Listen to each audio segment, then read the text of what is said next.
Welcome to Really Old Movies. I'm your host, Harrison Scullen, and today I have my very special guest, Nathan Hale from Nathan Hale Classics, and we'll be discussing Mr. Smith Goes to Washington from 1939.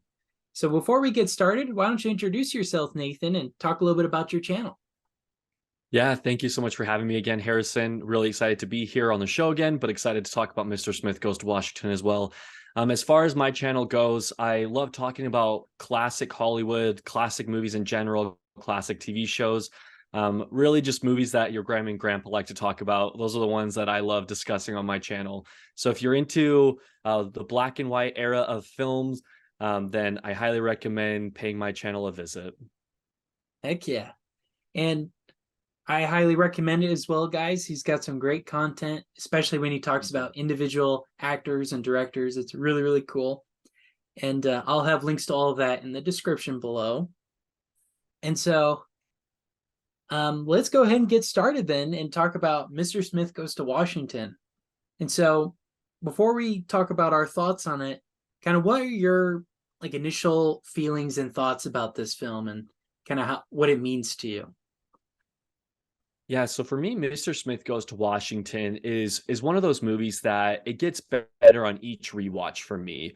I appreciate it more each time, and it's something that I think is an important film for its time, but also even today because it really establishes what America is, what America should be, and we have a great character in Jefferson Smith, and um, I don't want to say everything, but I will just say right now that it's my favorite underdog story of all time. So, kind of high praise coming from me in my corner, but I'm a big fan of this one and very excited to dive deeper into it. Awesome. Well, I know I got the right man for the job. You love James Stewart and Frank Capra and all that, so Absolutely, yeah. I'm really excited for that. And I actually have some behind the scenes details. You may or may not already know these, but some that I thought were really, really interesting. So in 1942, there was a ban of American films imposed in France because it was occupied by Germany. And before the theaters were closed, the French theater owners would play this movie every single day, all day Oh, long, really? to kind of protest the Germans taking over. Wow. Yeah, Wow, that's really cool. yeah, I thought that was incredible because this is a kind of standing up to corruption. So I thought that was Yeah, perfect. absolutely. Yeah. And then another detail. So the story that this movie is based on is called The Gentleman from Montana. But in this movie, they make a point to not tell any of the political parties, not say any of the states, so that we could kind of apply it ourselves to whatever our opinions are. I thought that was really, really Mhm. interesting. Yeah, yeah, it's definitely very aware of the audience, and I like that. Yeah. And so anyone could apply it in any way they want to. And yeah, I really like that they did that. I think that kind of adds to the timelessness of it as well. Yeah, absolutely. All right. So, since you're our guest, we'll have you go first. What are your Okay. thoughts on a scale of 1 to 5 on the plot? So I touched on this with my initial review of it being my favorite underdog tale. And it has to, I mean, that's saying a lot because there are so many great underdog stories out there. A lot of people think of underdog stories, I think, as sports movies. I think Rocky is kind of like the ultimate example. Definitely. Um, yeah. And Rocky's great. I love Rocky too. But for Mr. Smith, I think what I really like about this one in particular is you have Mr. Smith. He's just been nominated to represent his state in the Senate. And, that could be your movie right there. The movie could be that he's just nominated and he's getting to know Washington, getting to know the ropes of being a senator. But it's so much more than that. It's, oh, there's this corrupt plot that no one is supposed to know about, but Mr. Smith knows about. And they think he's going to be just this pushover senator that won't worry them or anything. And so he's the perfect guy for the job because he won't ruin their plans. But they have another thing coming because he has beliefs, he has a foundation, he doesn't want to go against that. And that's where we get our movie of the underdog, him, this small man against an entire government of power. And that to me is just a very strong plot. I don't I love movies or stories of rebellion. I don't think this one is necessarily a rebellion, but in a way it is, in the sense that he's disagreeing with the big power. And I like Hmm. movies like that where a small voice can make a big impact against the powerful big voice. And so for me, the plot is an easy 5 out of 5. It's one that anytime I watch it, I notice new things or I appreciate more things. I'll say one more thing.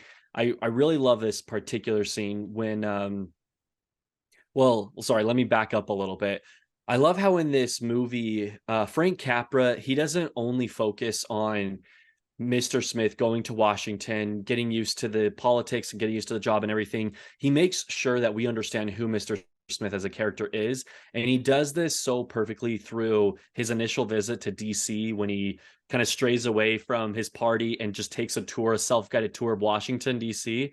That right there, we see how Mr. Smith is and how much he cares about this new role, and we get a feel for who he's going to be. But the scene I want to talk about specifically, it's one that really stands out to me. It's when he visits the Lincoln Memorial and Mm. he comes across it looks like a grandpa and his grandson reading the Gettysburg Address. And there's a point where the grandson, he reads something about freedom, how we will have freedom. And right when he says freedom, it cuts to an African American man who like walks onto the scene and is listening.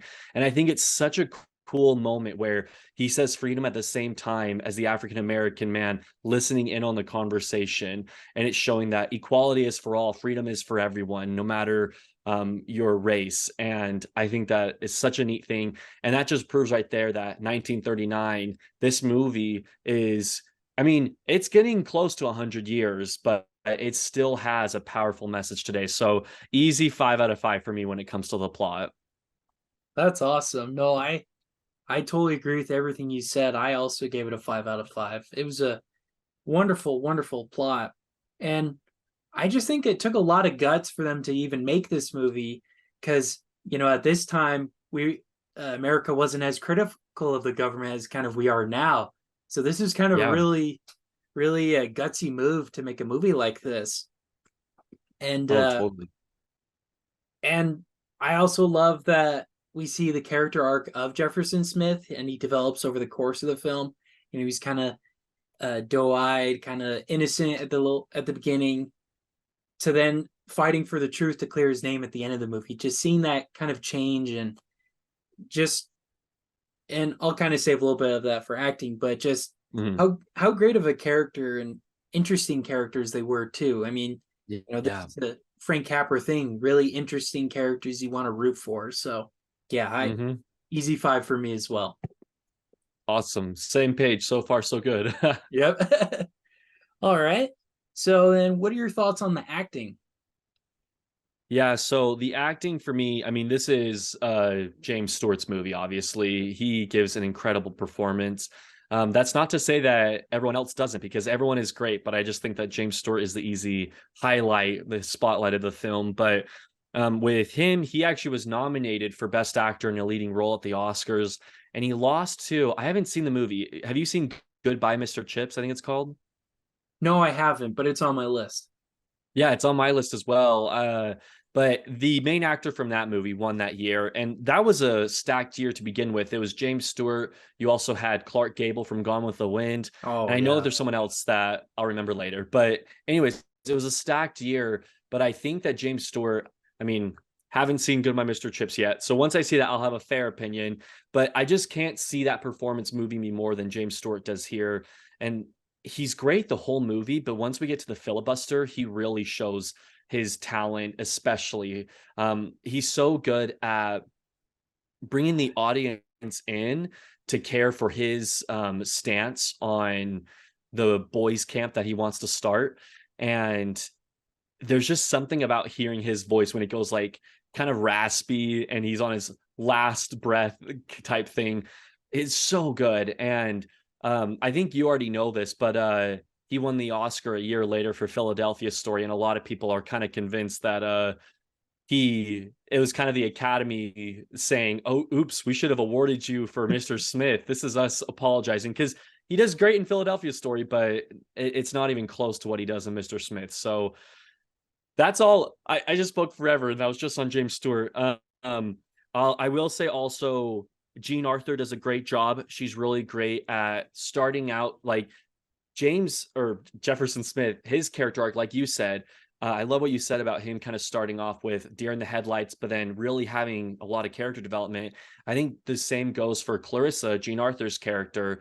Hmm. She starts off as kind of this, I hate the government. I'm just doing this to get my paycheck, kind of snarky girl. And as the movie progresses, she realizes like life is good. Need to appreciate the little things. She fall.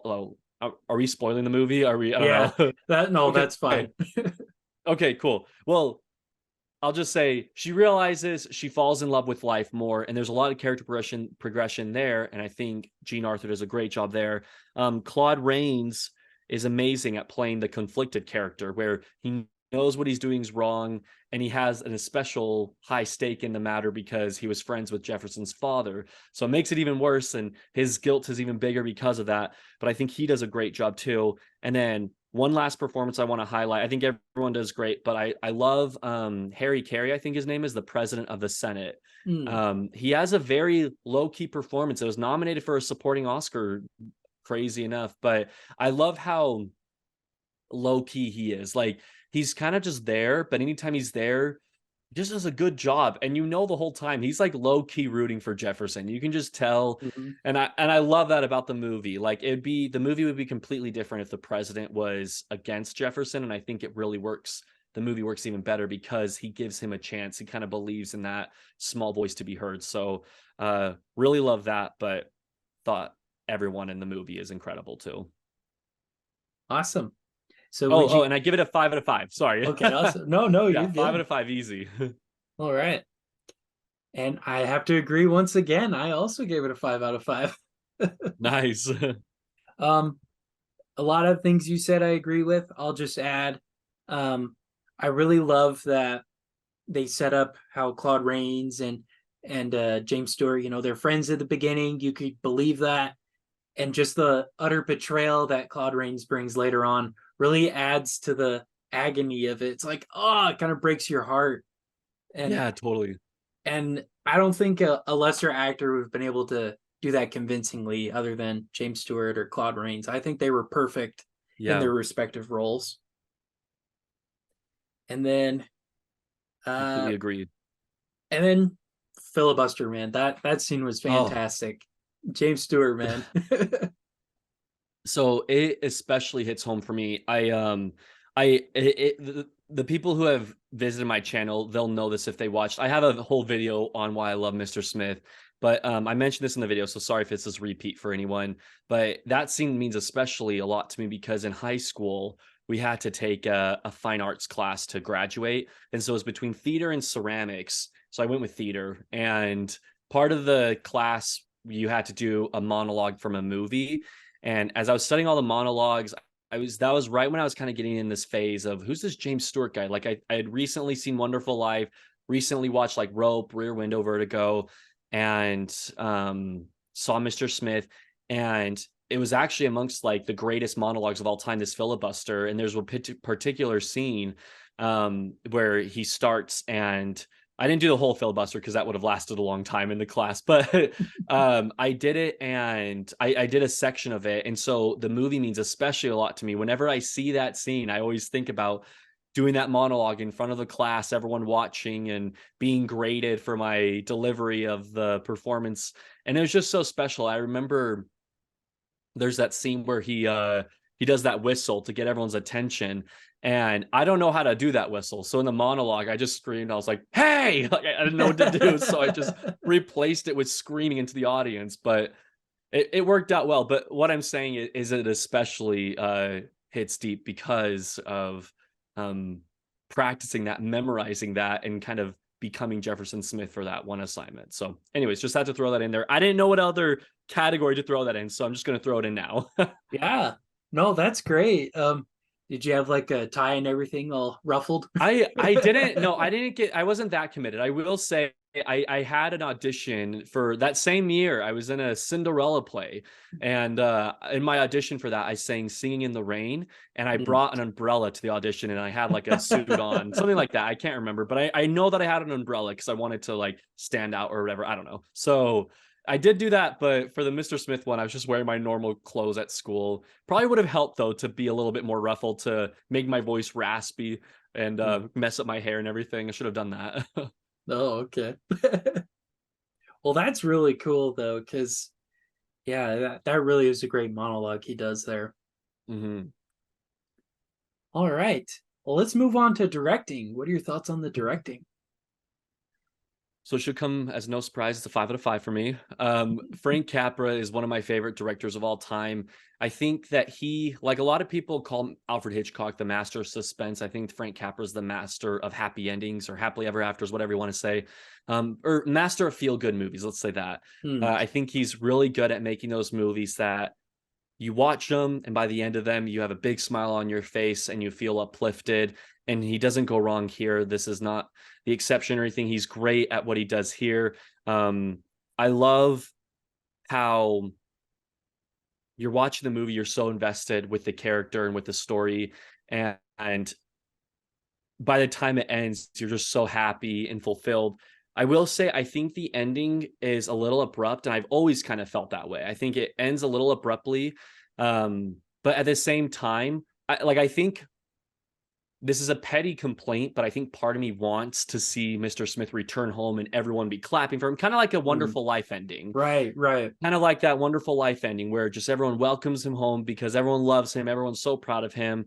And I think the like optimist inside me and the Wonderful Life fanatic inside me wants that ending. But at the same time, I think it's almost good that it ends abruptly because it doesn't dwell on him.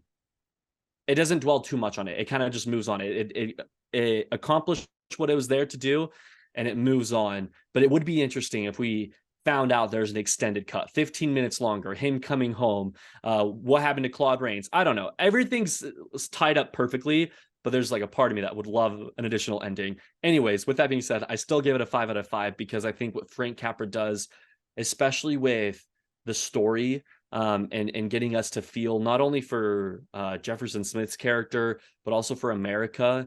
And I've called this movie before a love letter to America, for really kind of sealing it as that love letter to America. It deserves nothing less than a 5. Yeah.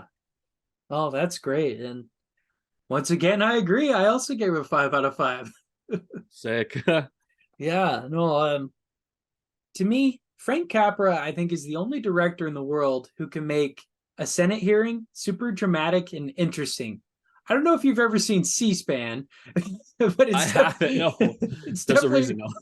No. right. It's definitely not the most interesting thing in the world. So Yeah.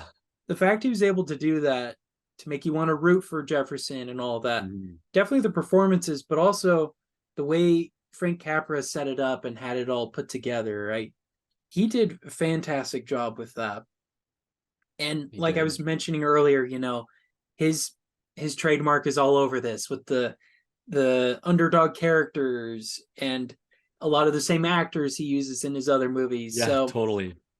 yeah, it's got him all over it. It's probably, I don't know if it's my favorite one by him. It probably will be at some point, but Nice. I really really liked what he did with this film. Um yeah, and like I said earlier, it's timeless. Like the way he had hmm it all put together is timeless. It could be applicable to any time in US history. So yeah, that's why I gave it a 5 out of 5. I just he blew it out of the park, man. Yeah, absolutely. I agree. All right. What are your thoughts on the cinematography slash special effects? So I don't think I'm gonna give it a 5 out of 5 just because I have to, but I think it's because of for what kind of movie it is. Like you have to give it that rating, keeping in mind we're comparing this to other black and white movies of the time kind of thing. Like obviously, if you compare Mr. Smith to like something like 1917, the cinematography is completely different. Right. But I think for what it's going for, it doesn't do anything wrong.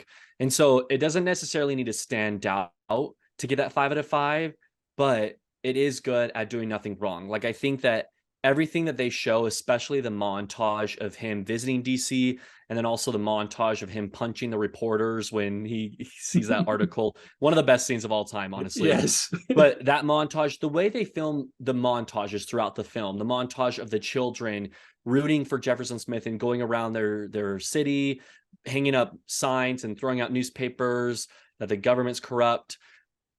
It it's really good at accomplishing the montages that they have.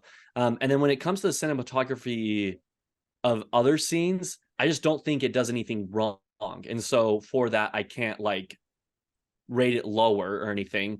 I also love that it's black and white, but I don't think that's so much an option for the movie. I think that was more so the a product of its time. I mean, we saw Wizard of Oz get a colored film that same year, but I think Mr. Smith works black and white. I can't imagine it otherwise. Obviously Gone with the Wind was color too, but Mm, uh yeah, like I think the black and white cinematography works great, and it's mostly a 5 out of 5 just off the merit that it doesn't do anything wrong, really.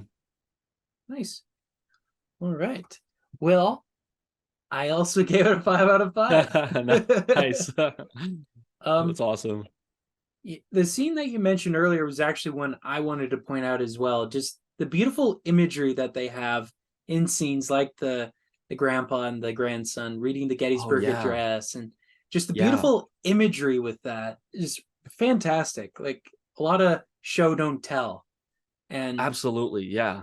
yeah, I love all the montages that they do in this movie, especially that one. That's probably my favorite Yes. one. The love, that's like the one that screams love letter to America, where it's literally just, it takes a break from the plot Mm, and you just get a history lesson. Like you see all these statues, you see the signatures of our founding fathers, the Lincoln yeah, Memorial, all the memorials. It's just such a cool little break from the movie. Like I remember the first time I saw it, I was like, okay, like didn't expect that, but I'm glad it happened. That was awesome. yeah. Oh, it was awesome for me Yeah. too. Yeah, I just thought that was really creative, and we could attribute that once again to Frank Capra. But Hmm. like in It's a Wonderful Life too, they had great montages and Absolutely. little Yeah. things like that. Even in Arsenic and Old Lace, like the Yeah. baseball scene at the beginning, like there's a That's lot of true. Yeah, yeah. that's true. Very true. I'm a huge fan of montage in general, so just Mhm. seeing how creative they were with it really, really resonated well with me. Yeah. Yeah. And then also the more dramatic scenes and angles they did in the Senate chamber to kind of make Oh, absolutely. Jimmy Stewart look small, all the other guys look bigger. It's really, really Yes. cool. And yeah, just all around really creative. And if we think about it, there's only what, two, three set pieces the whole movie. like Yeah, yeah. like they did so much with so little. I was really impressed with that. And that also, you know what? You brought up a really good point. You saying making Jamie Stewart look so small in the big Senate room. I'm also thinking of when he first visits Lincoln Memorial, it zooms Right. out to where you're looking down on him and he's just a small ant visiting the giant memorial. And that's also, in a way, his introduction to the government. He's just one person being entered into this giant government. And that's another scene that really sends the message across, because they could have left that out. They could have just had him walking and we're on his eye level in the Lincoln Memorial, but that zoomed out shot really shows Lincoln, but also gives us the idea of like him walking into almost the lion's den in a sense for the Yeah. government, not for Lincoln. He's great. Right. Yeah. Yeah. No, you also bring a good point with the lion's den thing. Like when we first get into the Senate chamber, there's just lots of chattering going on and Yeah. craziness, almost like a zoo. Yeah, look at us discovering new things about the movie. I love Right. it. It's great. Oh, yeah. But anyways, I also give it a 5 out of 5. Uh, Probably one of the best, especially from Frank Capra. Yeah. All right. So, what are your thoughts on the music? So I'm gonna go with a 1 out of 5. No, I'm just kidding. I'm going with a 5 out of 5 again. Just like everything's great with the music. No, I'm going with a 5 out of 5 again, and it's kind of the same reason for cinematography, where I think if you were to compare, like one of my favorite scores of all time is Interstellar, and if I put Mr. Smith next to Interstellar, there's no competition. I like Interstellar more, but it's again for what Mr. Smith is, and for the time it came out, and for what it's accomplishing with the music it uses. I think it does a great job. We keep talking about the montage scene with the DC tour, but Mhm. that right there, that's one of the best uses of music in the whole movie, I think, because you hear those patriotic songs and the music, the score, as it's showing these different moments in history. And I think it works really well.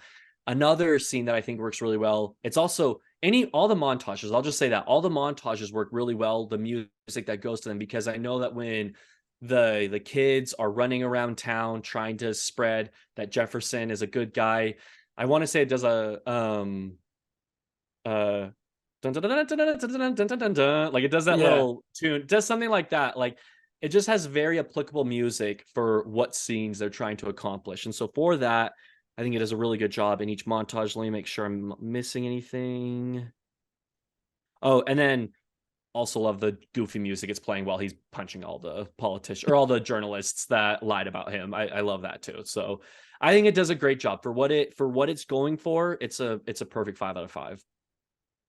nice. Well, another 5 out of 5. I can't disagree, man. um, Yes. um, everything you said. I mean, I just love how unabashedly patriotic it can get, but Yeah. it's not like in your face though. It's a little more subtle. Yeah. And I love the use of a lot of the patriotic music, especially like when we see the Statue of Lincoln. Pretty sure we hear the Battle Hymn of the Republic, and Uh-huh. Yes, yes. I'm pretty sure, right? Mhm. And even at the end when Smith's getting nominated, there's like um some really good music too. I can't remember if it's patriotic or not, but like just I want to say they have like My Country 'Tis of Thee at some point too. I might be wrong yeah, on that, but I want to say they had patriotic music. I want to say that's one of them, but I think you're definitely right about Battle Hymn of the Republic. yeah. And then but then also too in that scene when the kids were trying to pass out the newspapers, Yeah. it's like sad and scary music too. Like Yes. they really figured out, or not figured out, but they really used good music for specific scenes and the Yeah. specific tones. And I really, really like that. Totally. Yeah. Completely agree. Yeah. And then there's only one critique I have of it, but I'm not going to dock points. Was it just me, or were they playing New Year's music when we first see him in the Senate? Not the Senate chamber, but like the Yeah, governor yeah. announcing They him. play the Auld Lang Syne, right? Yeah, I was like, hey, Yeah, wait a second. I think Frank Capra just has to fit that into all his movies. Yeah, Like he has so many movies. I actually made a list once on Letterboxd called Frank Cap movies directed by Frank Capra, where characters being celebrated and everyone starts singing Auld Lang Syne. And it was this Wonderful Life, and then I want to say Mr. Deeds Goes to Town has a scene like that. And then I just saw Pocket Full of Miracles. It's Frank Capra's last movie. I saw it this last Christmas, mm. and they sing Auld Lang Syne in it. I was like, "Are you kidding me?" It's like I'm not complaining because I love the song. I think it works so well. But yeah, that it's definitely in this one as well. Okay. Yeah, I was like, is this a new? This is the New Year's song. Wait a second, that doesn't add up. Yeah, because I was like, wait a minute, are they celebrating Christmas right now? Like, I don't understand why this is playing. That's so funny. But I'm not going to dock points for that. It's a very minor thing, Sure, of course. but anyways, I like the use of patriotic music, and you did too. So um, Absolutely, yeah. I already know what your answer is, but what's your final letterbox score? 5 out of 5, easy 5 out of 5. This is one of my favorite movies of all time. It's in my top 10 of all time, and it's one that I revisit, and all the emotions come back, and I'm just so invested in it. It's the easiest 5 out of 5 to give for me. You know, there's some movies where it's like you have to sit on it like 9 or 4.5, 5, 4, Yeah, 5. Like, what am I? This is just a no brainer for me. It's an easy 5 out of 5 because it still stands the test of time. And it's not only one of the best Frank Capra films, it's one of the best Jimmy Stewart films. In fact, for both of those people, it's my second favorite James Stewart, second favorite Frank Capra, only because Wonderful Life is my first for both of them. So it's makes my sense. second for both. Yeah, yeah. That's my favorite movie of all time. Come on, cut me some slack. Yep. But I love Mr. Smith Goes to Washington. So yeah, easy 5 out of 5. And I know you gave the same, so please explain yourself now. Yes, I gave it a 2 out of 5. No. No, no. No, it's also 5 out of 5. I mean, I 100% recommend this movie. like I've been saying the whole time, it is so relevant today. Yeah. And it's just incredible to me that they made a movie like this in that era, like I mentioned, when you didn't question anything. So Uh-huh. just how gutsy they were with that. And honestly, I think we need someone like Jefferson Smith. That'd be awesome to have someone like that in Congress. Yeah, amen. Amen. So yeah, I highly recommend it as well. And I just love how it shows off, Jimmy Stewart's acting chops and his dramatic chops, especially. Yes, totally.